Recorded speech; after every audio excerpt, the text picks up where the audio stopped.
머니쇼입니다. 오늘 주가가 많이 떨어졌군요. 그런데 여러분의 표정을 보니까 몹시 어두워 보입니다.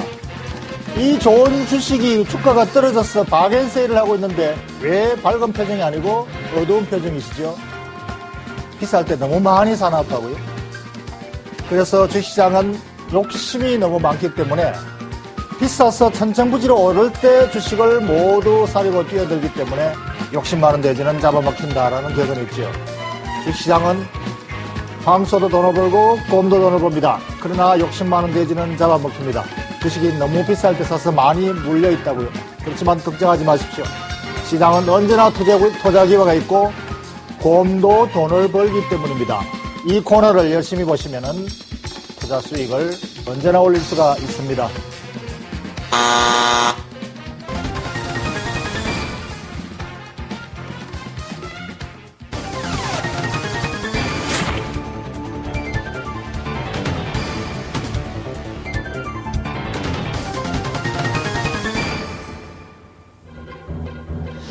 미국 경기 지표가 악화된다고 해서 온통 세계 정시가 떨어지고 있습니다. 온통 악재뿐입니다. 악재.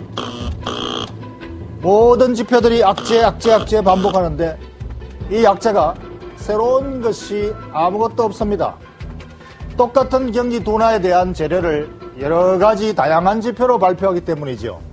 원인은 단 한 가지, 경기 속도가 많이 떨어진다는 사실인데 그 사실에 대해서 오늘 또 지표가 나오고 내일 또 지표가 나오고 매일매일 다른 방식으로 표현을 합니다.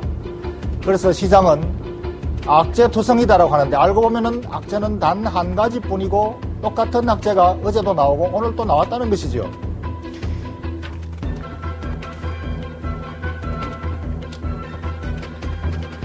ADP가 나쁘다. ADP가 뭐길래 이렇게 온통 세상을 어두운 구름 속으로 몰아넣느냐. 오토매틱 데이터 프로세싱.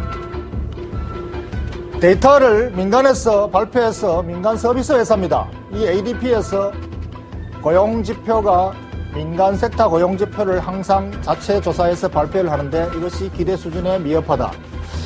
야, 이것이 그렇게 기존 악재에 비해서 추가적인 악재인가?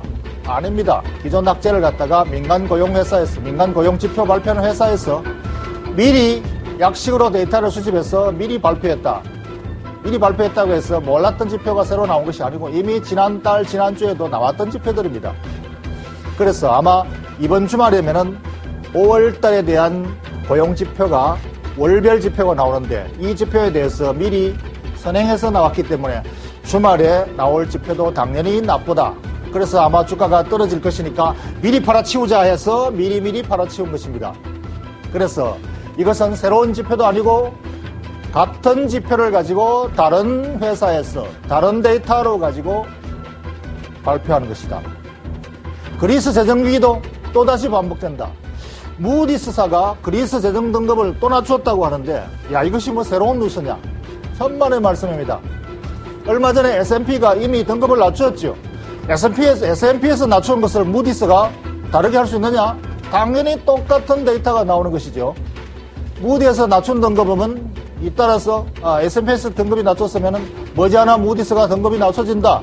당연한 것이죠. 그런데도 시장은 같은 악재 재료를 다른 지표를 다른 종류로 해서 계속 시장에서 난타를 하면은 드디어 무너집니다. 권투 선수도 같은 잽을 여러 번 반복해서 맞으면은 KO가 되는 것이요. KO 펀치가 아니라도. 그래서 새로운 강자가 나서 KO 펀치를 날린 것이 아니라 기존 재료를 가지고 계속 반복해서 두드리니까 넉다운 된 것입니다.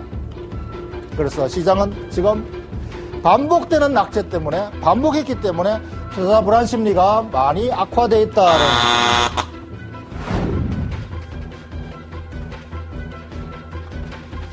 다양한 경기 지표가 나와서 악재가 우눅쭉 산더미처럼 쌓이는 것 같지만은 쌓이는 것이 아니라 같은 재료를 이렇게 바뀌고 저렇게 앞에서 비추고 뒤로 비추고 옆에서 비추고 위로서 비추고 이렇게 해서 발표한 것이 불가한 것입니다. 그래서 시장은 이러한 수많은 산적해 있는 악재가 아니라 같은 악재를 다양하게 발표하는데 주눅이 들면 안 된다. 이것을 가지고 최악의 시나리오를 가지고 짜서 발표하는 비관론자들이 있습니다. 최악의 시나리오일 뿐이죠. 미국의 경기지표. 고용지표가 부진하면은, 고용이 부진하면은 당연히 월급을 못 받으니까 주택시장에서 빌린 돈을 갚을 이자를 못 갚아서 그동안에 빌린 돈으로 지탱하던 주택이 파산에 이르른다. 가게가 파산하면은 은행이 떠넘겨서 은행이 가지고 있던 모기지 채권이 파산한다. 은행도 파산한다. 그러니까 파산하게 되면은 새로운 수요가 없다. 물건이 안 팔린다. 그래서 기업도 파산하게 된다. 이러한 것들을 순환적으로 계속해서 악순환의 고리로 엮어서 시나리오를 만들어서 그것을 가지고 해석을 하면은 극단적인 비관론에 빠집니다. 그것이 바로 지금 현재 비관론에 따르는 투자자들이 말려 들어가는 하나의 이것을 자기 악순환고리라고 이렇게 말합니다. QE2가 종료되면은 드디어 유동성 공급도 끝나고 거기다가 금리까지 올리면은 은행에서 금리가 올라가면은 주식시장에서 들어가 있던 자금들이 전부 빠져서 은행으로 다 쏟아져 나올 것이다. 이런 것이 바로 극단적인 비관론이죠. 그래서 이 비관론은 그야말로 비현실, 그야말로 픽션입니다. 시나리오일 뿐이죠. 그러나 시나리오에 의해서 시장은 주눅이 들어있다. 불안 심리가 커져 있다는 것이죠. 그러나 현실은 넌픽션입니다. 현실과 픽션을 혼동해서 우리가 항상 심리적으로 불안 심리에 쌓이는 것이 바로 주시장의 심리입니다. 그래서 이 심리에 휘둘리지 않으려면은 픽션과 넌픽션을 현실을 직시해야 됩니다. 현실. 픽션과 넌픽션을 구별해야 시장이 보이는 겁니다.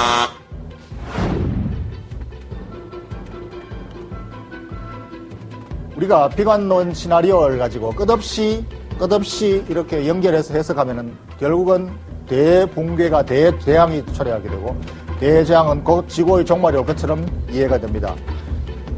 그래서 이러한 픽션에서 벗어나는 팩타를 봐야 된다. 현실을 봐야 된다는 것이죠. 현실은 어떻습니까? 지금 미국이 경기가 부진해서 지난달 자동차 판매수가 줄어들었다. 그러나 현대자동차는 판매가 훨씬 늘어났습니다. 현대자동차의 시장 마켓시어는 사상 최고치로 올라갔습니다.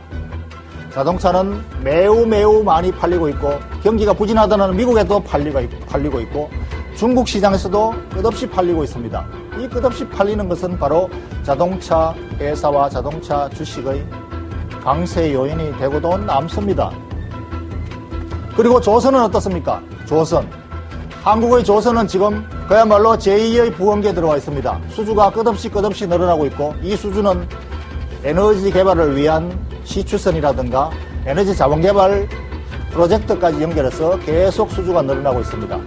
그래서 이 늘어나는 수주는 결국 조선의 제조로 들어가고 제조가 되면 조선회사의 이익은 늘어나고 이것은 결국은 주가 상승의 가장 원동력이 되는 것이죠.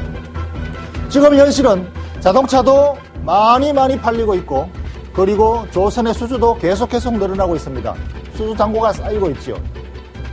그리고 또 하나 중국이 긴축해서 세계 경기가 둔화된다고 우려를 하는데 중국의 긴축에도 불구하고 우리나라 화학사, 정유사들은 이익이 끝없이 올라갑니다. 제품 가격도 올라가고 판매량도 늘어나고 뭐 어떤 애널리스트들은 10년 장기 호황이 들어갔다라고 슈퍼사이클이 들어갔다고 얘기는 하지만 어쨌든 간에 사이클이 계속 상승 중에 있습니다.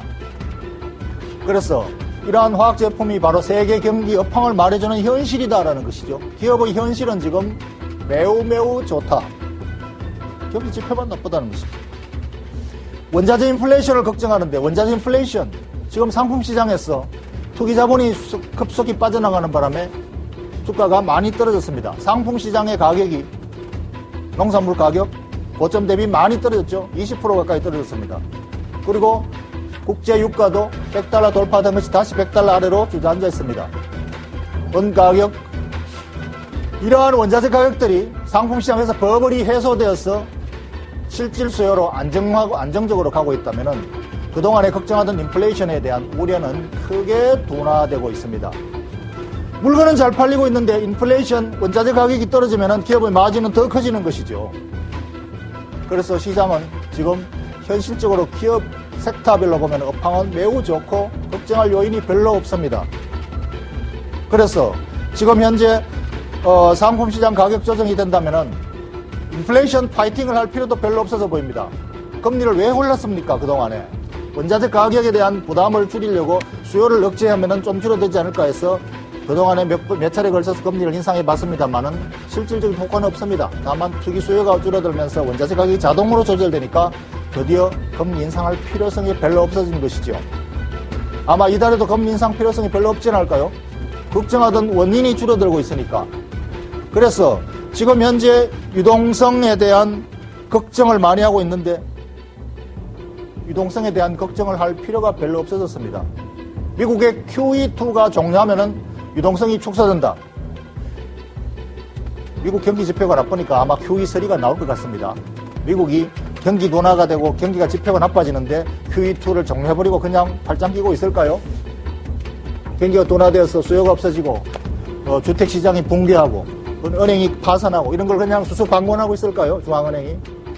아마 QE3가 써야 될 필요성이 있으면 당연히 쓸 것입니다. 어떤 방식이든지 간에. 그래서 QE2 종료를 걱정할 필요는 없다. 그것은 걱정은 페드, 미국 중앙은행이 걱정하고 버냉키가 걱정할 일입니다. 그래서 QE2가 종료를 하더라도 QE2에 이미 엄청나게 풀려있는 시장 유동성은 계속 주식시장에서 남아서 움직일 것입니다. 그래서 이것들 역시 실질 경기 유동성에 대해서 긍정적이라고 볼 수 있습니다. 노키아가 매출이 많이 떨어져서 걱정이라고 하는데 노키아 매출이 떨어질수록 삼성전자에는 호재지요. 노키아가 한 명 탈락하면은 나머지 시장을 삼성전자가 더 많이 차지할 수 있는 것입니다. 그러니까 삼성전자의 기업 입장에서 보면은 노키아의 탈락은 매우 좋은 현상이지요. 그래서 그럼에도 불구하고 주가가 떨어진다면은 차트를 한번 보겠습니다. 그럼에도 불구하고 주가가 떨어진다. 와우, 변동성 장세다. 작년 이맘때도 이렇게 비슷했습니다. 작년 이맘때 차트에서 우리가 해답을 알 수가 있습니다. 변동성 장세. 뭔가 불안해서 등락을 하지만 와우, 이럴 때 샀으면은, 이럴 때 저가에 샀으면은, 이럴 때 투자 수익을 많이 올릴 수 있는 기회를 제공하는 것이죠. 그래서 현실 업황과 기업을, 여러분이 보유하고 있는 기업을 다시 한번 체크해 보십시오. 이 기업이 지금 비틀거리고 있는가? 아니면은 호황 상태에 있는가? 그것을 다시 한번 체크해 보시면은 지금 시장에 어떻게 대응해야 될 것인가 라는 해답이 바로 보입니다.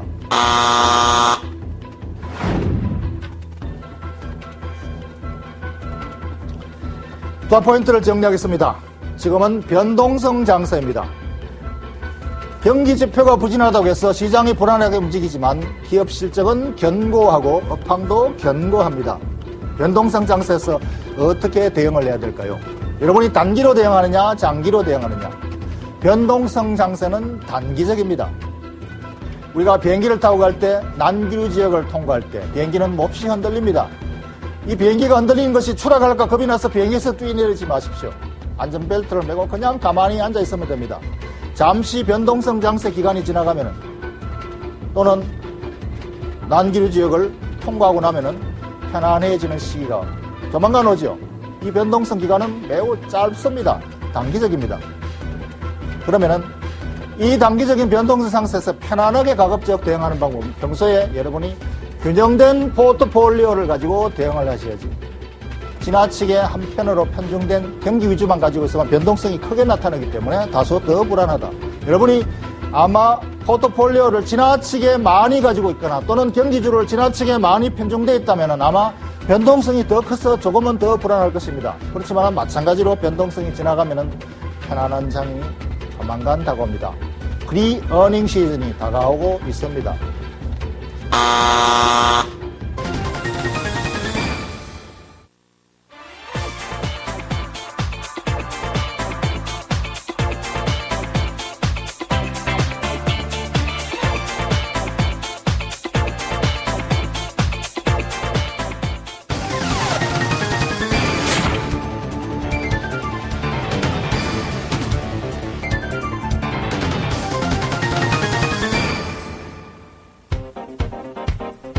정부가 물가 잡기에 나서면서 통신비 인하 대책에 대한 논의가 끊이지 않았는데요. 이 방안에 통신업계는 어디까지 영향을 받게 될까요? 부진한 흐름을 보였던 통신주에 또 하나의 타격이 될 거라고 보십니까? 아니면 불확실성을 해소하는 기회가 될 거라고 보십니까? 현재 통신주를 저평가 상태로 보고 매수 기회를 노리는 전략은 현명한 걸까요?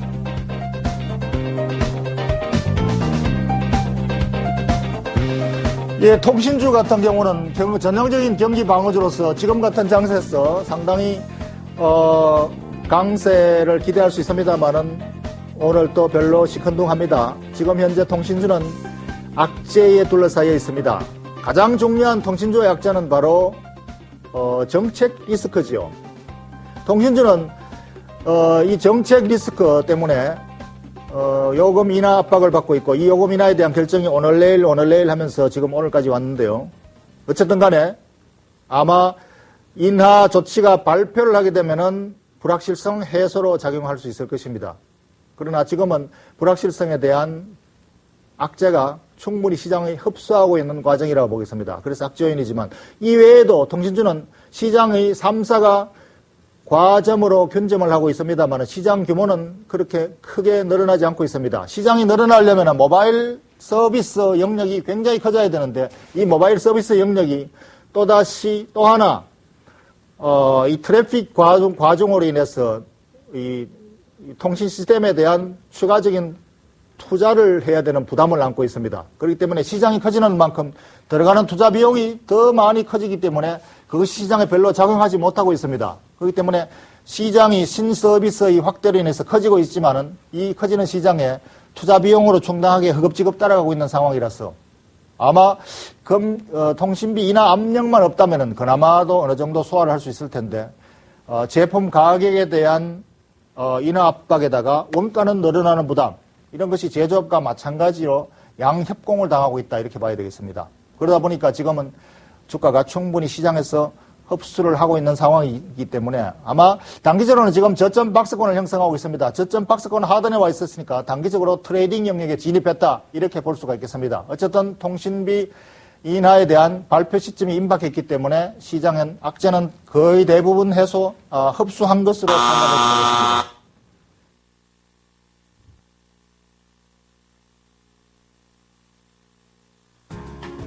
박준호의 머니쇼에서는 여러분의 참여를 기다립니다. 이해 불가의 시장 상황, 너무 어려운 이슈와 경제 용어, 매매 타이밍이 궁금한 종목과 업황 전망까지 여러분의 궁금증을 보내주세요.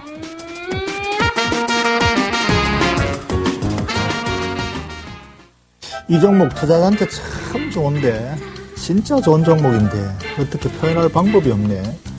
이 종목 머니쇼에서 가르쳐드리겠습니다. 냉철한 분석과 확실한 판단으로 무장한 개미의 동반자 박준호. 주식시장은 장기적인 관점에서 봐야 됩니다.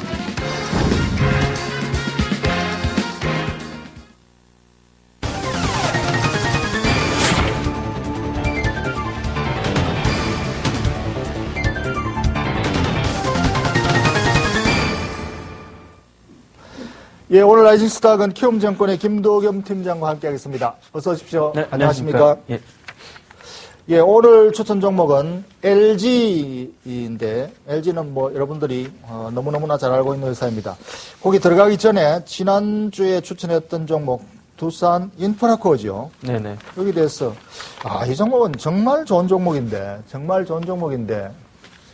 네. 투자자들이 이 좋은 종목을 안 사고 파니까 이게 어쩔 수가 없거든요. 네네.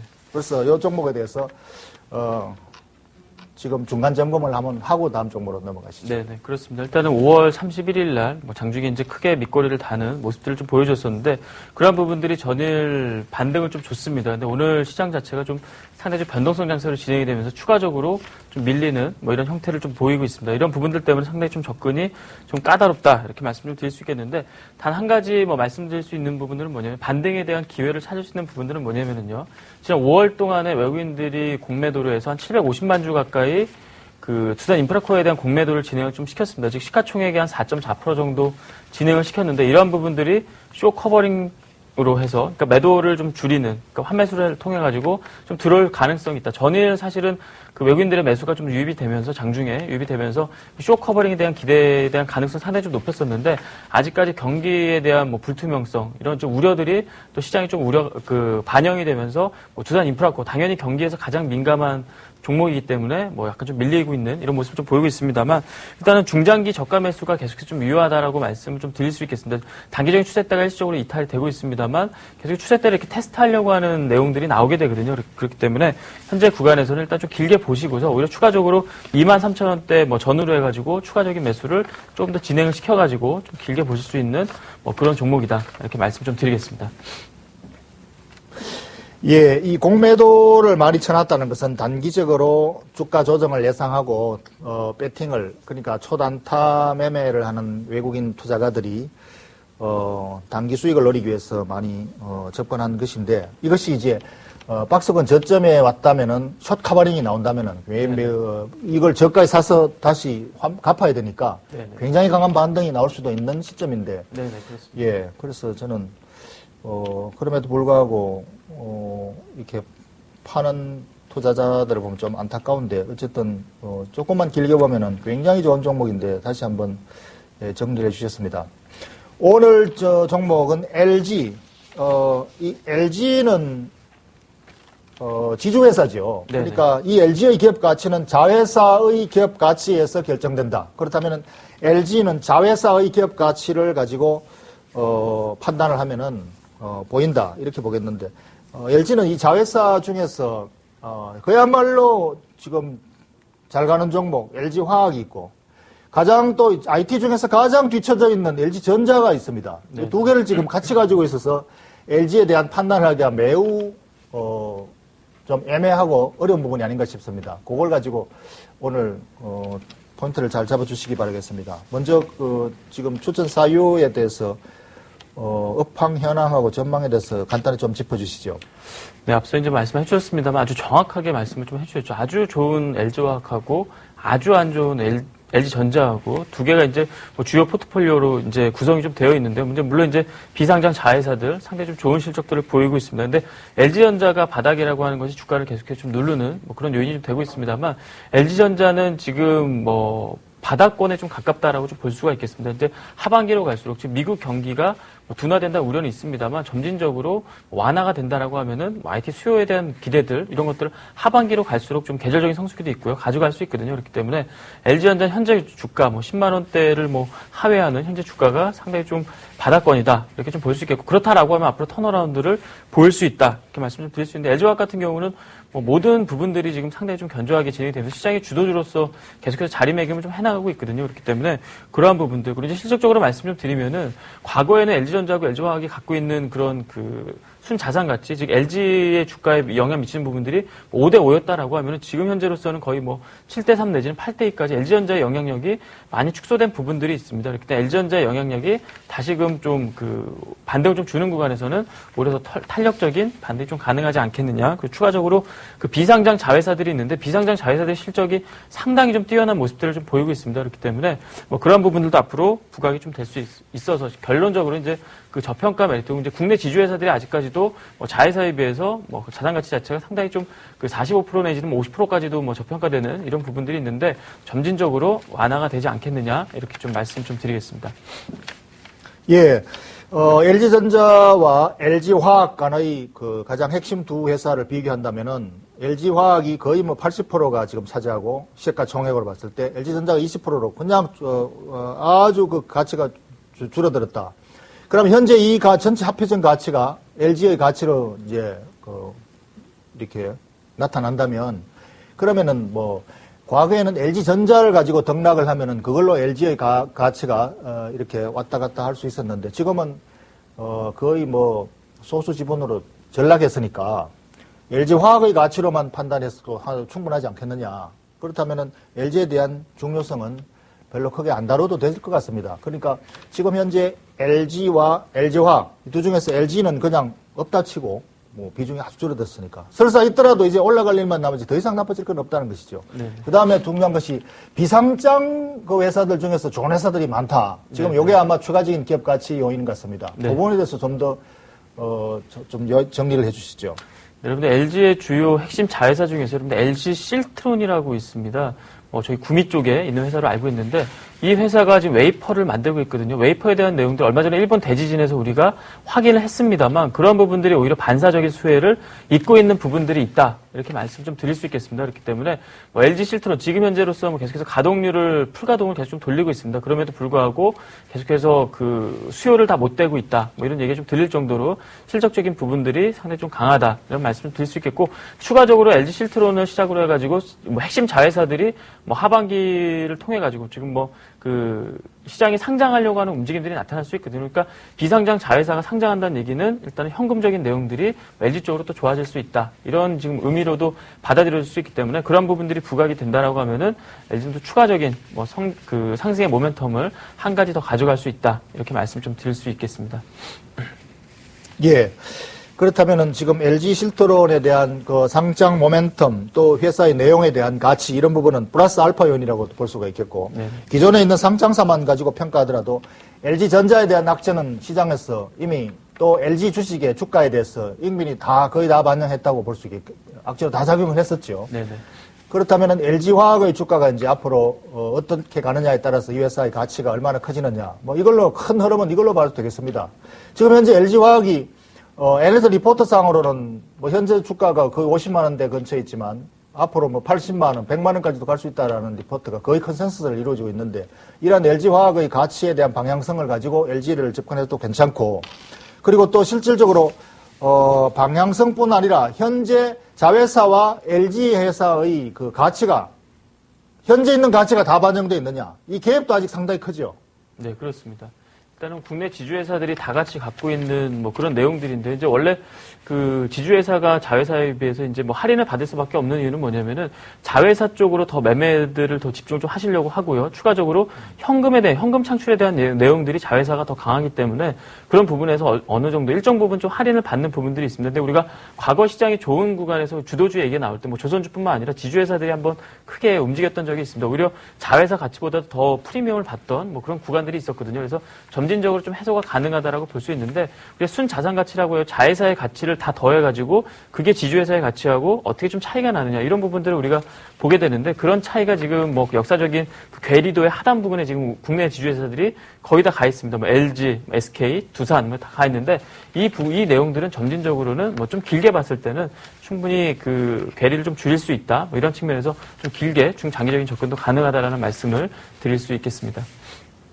예, 그러면은 이 LG의 기업 가치는 앞으로 이 LG 화학이나 또는 비상장 자회사의 기업 성장 가치가 아직 지금 반영 안 된 부분이 미래 가치로 아직까지 있고 현재 가치로도 지금 자회사 가치와 모회사 가치의 간의 갭이 역사적 최고 많은 큰 가격으로 벌어져 있다. 갭이 가장 크다라는 두 가지 그 메리트를 다 같이 가지고 있겠군요. 네. 그렇기 때문에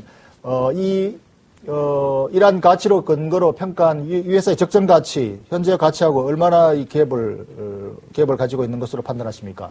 일단은 금요일 또 시장에서 변동성이 발생을 하면서 좀 밀리면서 86,000원대까지 좀 밀리고 있는데 일단은 짧게 봐서요. 목표 주가 한 11만 원 정도로 언급을 좀 드리도록 하겠습니다.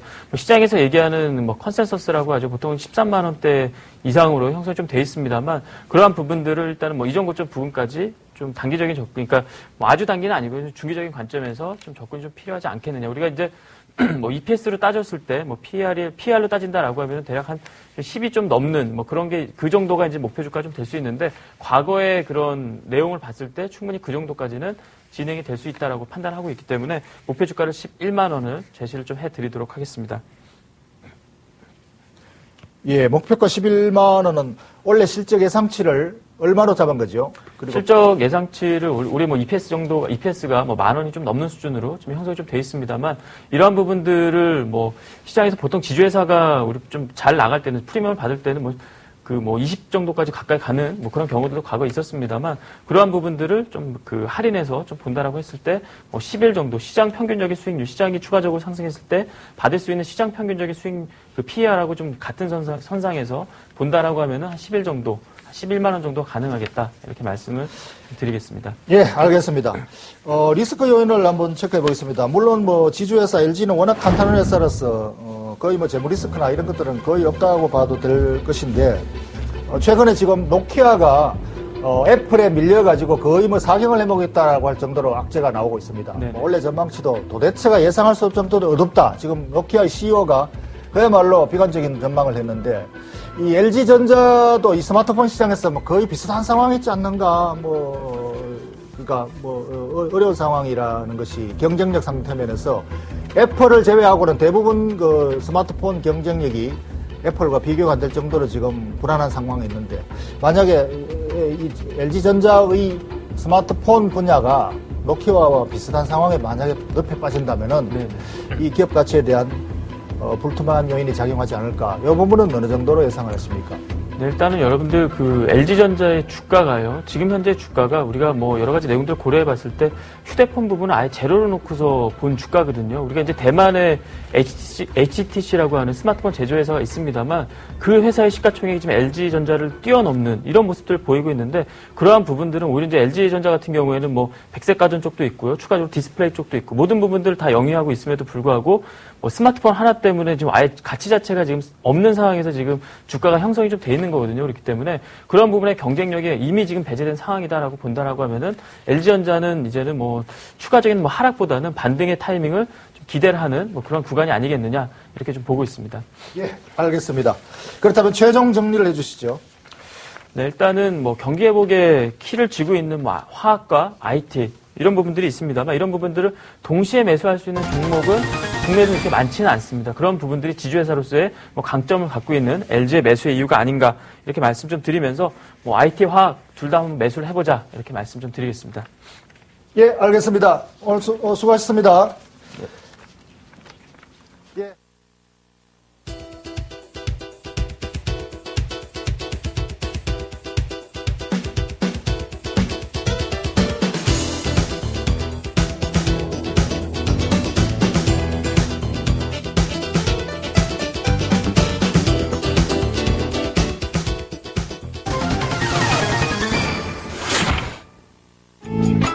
예, 투자 포인트 다시 한번 정리하겠습니다. 지금 시장은 투자 심리가 매우 불안해져 있습니다.